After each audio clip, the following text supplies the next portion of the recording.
Hey folks, welcome back to my channel. In today's story, OP found out his wife cheated on him after he noticed that she happened to be texting her affair partner during her son's birthday party. She sure does sound to have her priorities straight in life. Afterward, OP confronted her and then kicked her out. Now her life is a wreck. Let's get into today's story. Let's start off with a small recap. My wife moved out a while ago and in the meantime met and had sexual contact with other men. She claims her cheating is due to childhood trauma, for which she now wants to go to therapy for. Not sure if she's actually doing it. I have since tried to keep the contact to a minimum and only discuss things that concern the children. This has worked more or less because we still had a lot of contact, especially because of the upcoming birthday of one of our children. I felt better. But of course I still had many bad thoughts about what she does or doesn't do in regards to men. During the last conversation, she assured me that she will not meet any other men anymore because she doesn't want to, and she has to find out what she really wants first. I was sure that she does it anyway, but had no proof. That was the birthday of my child. We were together with the family. She was, of course, also present for me. It was super weird. I felt really uncomfortable because she portrays this happy life and speaks to me while everything is broken. I also felt that something was weird. The kid's birthday party was planned for the day after I called her in the morning and told her I thought it would be better if she didn't come. The kids were with me that day anyway. I explained why, but she insisted on coming. The party was going well, the kids had fun and all, but I couldn't resist. And then it happened. I checked her cell phone and read the messages that she was, of course, seeing one or two men, and that they were also coming to her house and spending the night.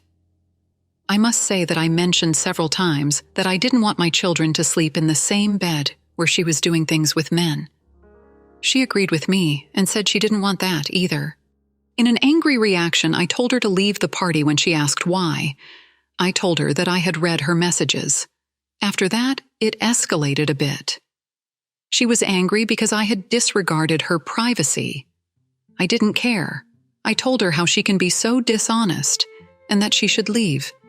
I then told her that I never wanted to see her again. She tried to justify herself with sentences like, "I tried not to see him again, but I'm only human and weak," blah, blah, blah. It got a bit ugly in the conversation, but then she left. Later, I got a message where she admitted to sleeping with men and that she will continue to meet with one. She said she doesn't give a crap about me now and she doesn't care about my feelings anymore. She talked about how great the sex is. She also wants to report me for violating her privacy. She thinks I hacked her phone or installed some software, but I still had a fingerprint registered and said I provoked her. For me, this was the final line. I now have an appointment with the lawyer and will file for divorce. But what makes it hard is the sentence about the sex. I realized that she wrote that out of anger to hurt me, but it still knocked my confidence. Our sex life was always okay, but nothing special.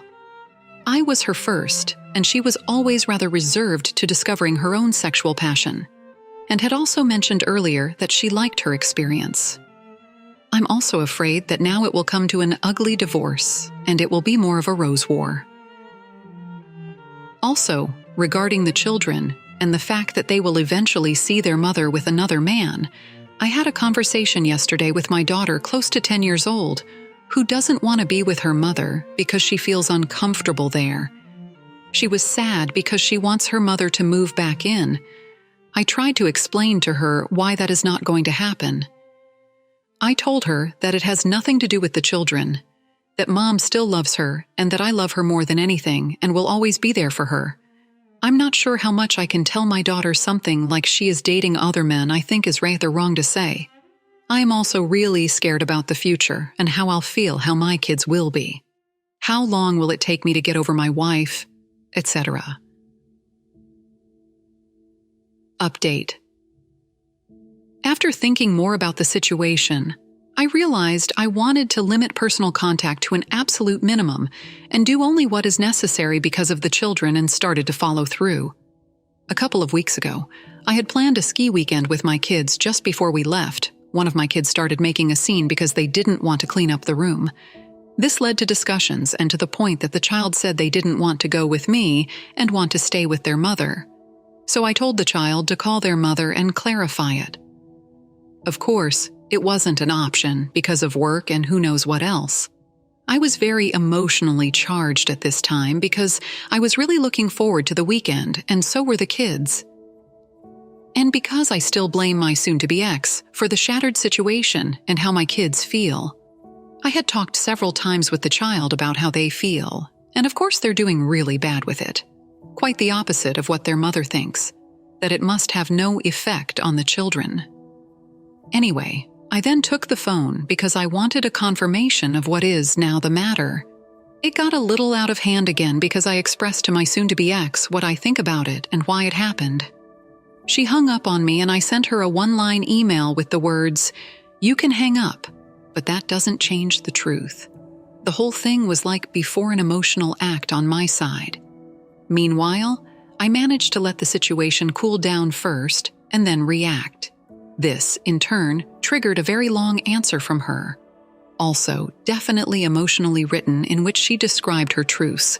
I will not elaborate here, but it was about what I did wrong and how I treated her wrong. Also, that she doesn't regret the affairs. One of them led to an abortion. How can you not regret that?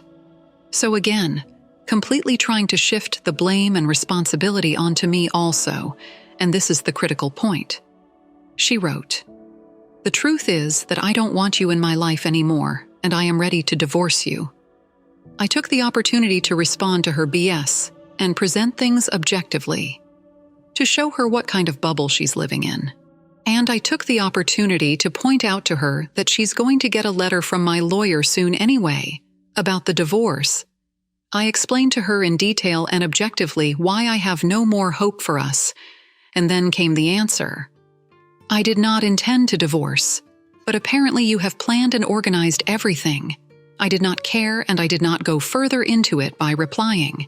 The fact is that she is screaming for a divorce with all her behavior and the things she says.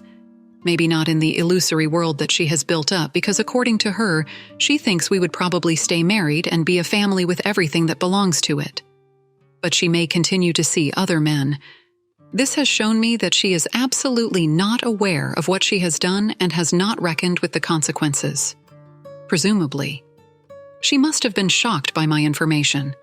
Since then, our contact has been almost exclusively related to the children.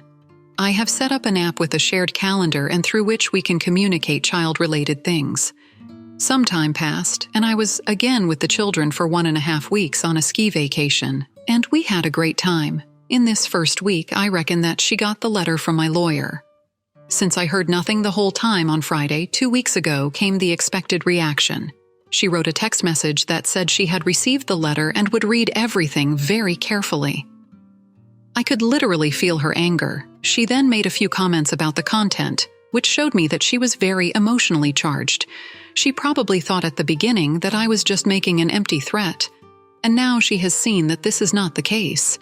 As mentioned before, I also think that she is slowly realizing that her house of cards and wishful thinking is collapsing, and she has to bear the consequences herself. 3 days after she received the letter, she wrote me the following message. I will translate it roughly. I have been longing to apologize to you for everything that happened, and that you had to suffer because of me, and that I hurt you, and that everything is destroyed. But I also want to thank you that I could grow up with you. I hope you know that I will always be there for you when you need me. And I mean it.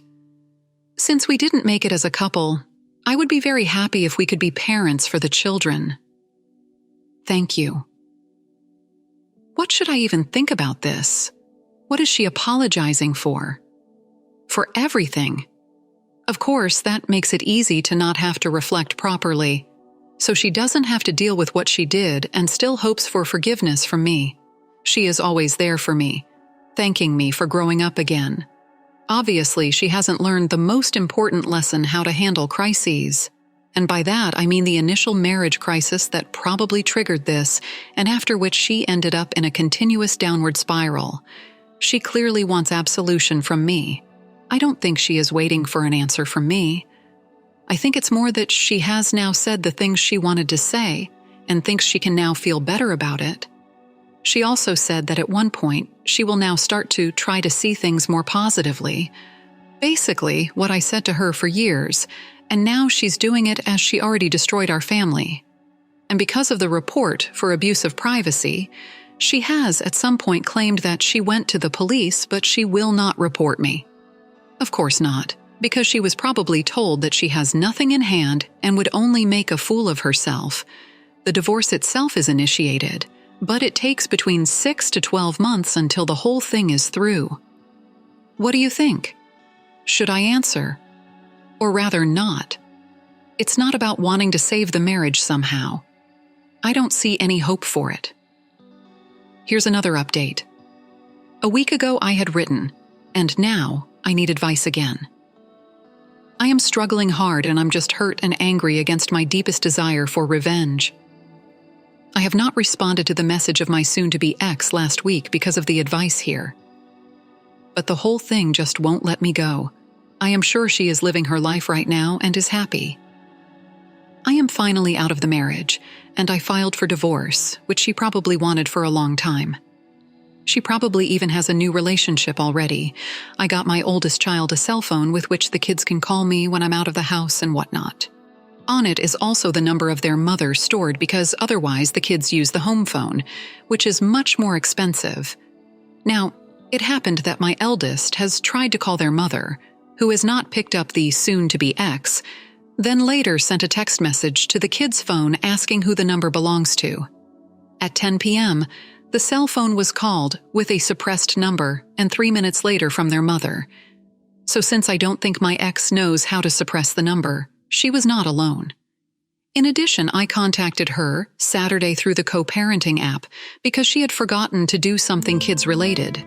The answer was that she could only do it on Sunday, so she was definitely spending the weekend away, probably with her new guy. I really want no contact, but it seems that there is always some info coming to me. That give is reason for speculation, and I absolutely cannot handle the fact that my ex is already happily in a relationship.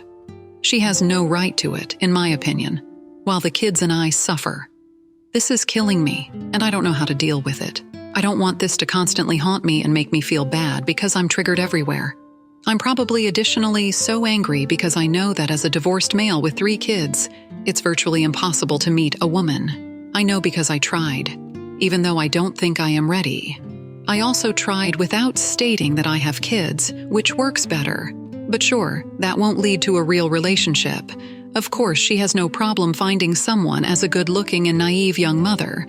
You are certainly an easy target or fetish for some.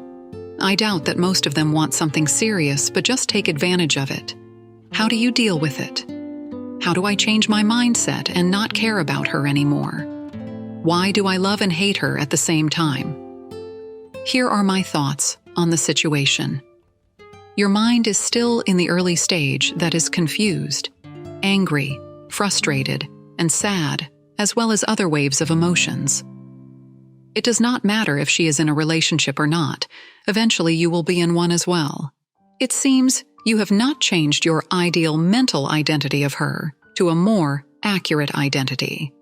You seem to be caught up in who you thought she was and have not come to the conclusion that that person never existed, but was made up in your mind. Don't rush healing, and don't date before you're ready. You take notice that you are not in taking steps, not to a good bit of self-reflection, and would be unfair to them until you are in the right headspace. Your story is a lesson about being decisive and pulling off the Band-Aid and not letting things drag on. You guys were separated, but living together for a year. Then you fully separated after that, for another 6 months before she started seeing other men. Your relationship was done for a long time, but you two dragged your feet in fully accepting it and divorcing. You need to accept that she has moved on. She doesn't want you anymore. It sucks being rejected. No one wants that. But you two are separated for 1.5 years before she had sex with others. I wish the best for you. Hope you can move on soon. Good luck. Thanks for taking the time to listen to today's story. Don't forget to like and subscribe if you haven't already done so, and comment below on what your thoughts are on today's story. If there's a story you would like to share with me about your own situation or someone else's, then please do not hesitate to contact me. Take care.